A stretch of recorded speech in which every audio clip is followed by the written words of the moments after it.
আমার কাছে বাটা মাছের ট্যালট্যালে ঝোলের থেকে ঝাল বিষয়টাই বেশি ভাল লাগে।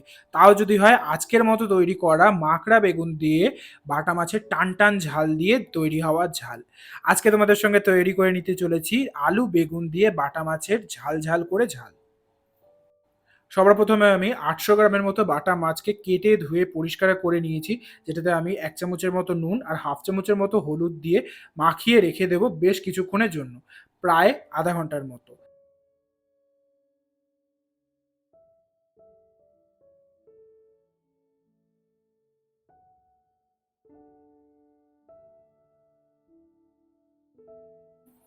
এবার আঁচে কড়াই বসিয়ে আমি এখানে দিয়ে দিচ্ছি সাদা তেল মাছ ভাজার জন্য। তোমরা চাইলে এখানে সর্ষের তেল ইউজ করতে পারো, তবে আমি এখানে সাদা তেল ইউজ করেছি। তেলটা বেশ ভালো করে গরম হলে মাছগুলিকে বেশ ভালো করে মিডিয়াম আঁচে সময় নিয়ে ভাজা ভাজা করে নেব। মাথায় রেখো মাছগুলিকে বেশি কড়া করে ভাজতে হবে না, আবার বেশি নরম করেও ভাজতে হবে না। বেশ ভালো সোনালি কালার আসলে এপিট ওপিট করে জাস্ট ৪ মিনিট ৪ মিনিট ৮ মিনিটের মতো মাছগুলিকে ভেজে আমি তুলে নেব।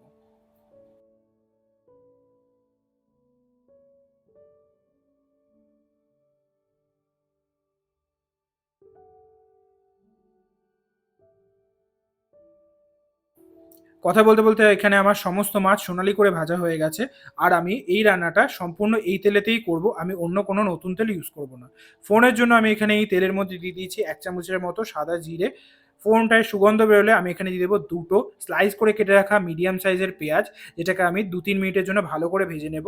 এই ভাজার প্রসিডিউরটা তাড়াতাড়ি করার জন্য এখানে আমি দিয়ে দেবো ১ চামচের মতো নুন, যাতে পেঁয়াজটা তাড়াতাড়ি নরম হয়ে আসে আর ভাজা ভাজা হয়ে যায়। ২-৩ মিনিটের মধ্যে পেঁয়াজটা ভাজা ভাজা হয়ে এলে এখানে আমি দিয়ে দেবো মাছের ঝোলে যেভাবে আলু কাটে সেইভাবে কেটে রাখা আলু। সাথে আমি এখানে দিয়ে দেবো ২ চামচের মতো রসুন বাটা। এখানে শুধু রসুনটাকে আমি ভালো করে মিহি করে বেটে নিয়েছি। সাথে আমি এখানে দিয়ে দেবো ৫ থেকে ৬টা টমেটো, আমি যেটাকে কুচি করে রেখেছিলাম। ২-৩ মিনিটের জন্য ভালো করে নাড়াচাড়া করে আমি এখানে দিয়ে দেবো সমস্ত মশলাগুলি।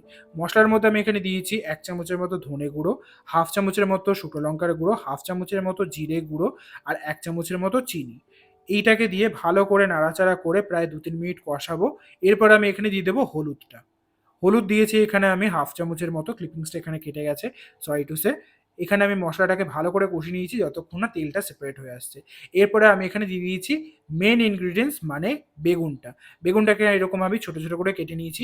এই বেগুনটা এই মশলার মধ্যে কষাতে থাকলে বেগুনের মধ্যে এত সুন্দর একটা ফ্লেভার আসে, আর এই সবুজ বেগুনের না একটা নিজস্ব ফ্লেভার আছে, সেই ফ্লেভারটা এই মাছের ঝোলে জাস্ট অসাধারণ লাগে। টেস্ট করে দেখেছিলাম যে আরেকটু নুন দরকার, কেন কি শুরুতে আমি জাস্ট অল্প পরিমাণে নুন দিয়েছি। এখন আমি সম্পূর্ণ নুনটাই দিয়েছি যে পরিমাণ নুনটা এই ঝোলে দরকার। এখন ভালো করে কষাতে হবে যতক্ষণ না বেগুনটা অনেকটা নরম হয়ে আসছে। প্রায় 70 থেকে 80% কুক হওয়া অবধি এই কষানোর সময় আমাকে নাড়াতে হবে। কষানোর পরে আমি এখানে দিয়ে দিয়েছি বেশ অনেকটা পরিমাণে জল, মানে যে পরিমাণ ঝোল আমি রাখতে চাই সেই পরিমাণে জল আমি দিয়ে দিয়েছি। এখানে আমি দিয়ে দিয়েছি হাফ চামচের মতো বাঙালি ঘরোয়া গরম মশলা মানে এলাচ লবঙ্গ দারচিনি গুঁড়ো। এবার আর ব্যাস কোনো কাজ নেই। ঝোল ফুটে আসলে আলু আর বেগুনটা সেদ্ধ হয়ে গেলেই মাছ দিয়ে নামিয়ে দিতে হবে আজকের এই বাটা মাছের ঝোল। আমি পার্সোনালি মাছ ঝোলে দিয়ে ফোটাই না। আমি পার্সোনালি মনে করি মাছ ঝোলে দিয়ে বেশিক্ষণ ফোটালে মাছটা বেশি নরম হয়ে আসে আর ফ্লেভারটা কমতে থাকে। সেই জন্য গ্যাস অফ করে আমি এখানে দিয়ে দিয়েছি ভাজা মাছগুলি। তারপরে আমি ১০ মিনিটের জন্য ঢাকা চাপা দিয়ে রেখে দেবো।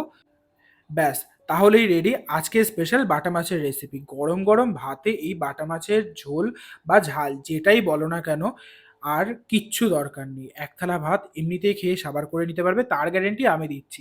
আমার এই টাইপের বাটা মাছের রেসিপি তোমরা কারা কারা বাড়িতে ট্রাই করেছো সেটা আমাকে কমেন্ট সেকশনে জানিও। আর আজকের এই ভিডিওটা একটু হলেও ভালো লেগে থাকলে ভিডিওটাতে একটা লাইক করে দাও। আর আমার চ্যানেলে সাবস্ক্রাইব না করে থাকলে এরকম জিভে জলানো রেসিপি তোমাদের কাছে পৌঁছবে না। তাই চ্যানেলটাকে সাবস্ক্রাইব করে পাশে থাকা বেল আইকনটা প্রেস করে দাও, যাতে আমার পাঠানো ভিডিও সবার প্রথমে তোমাদের নোটিফিকেশন বারে পৌঁছে যায়। তোমাদের সঙ্গে দেখা হচ্ছে অন্য কোনো ভিডিওতে অন্য কোনো রান্নার গল্প নিয়ে। ততক্ষণের জন্য টাটা, বাই বাই।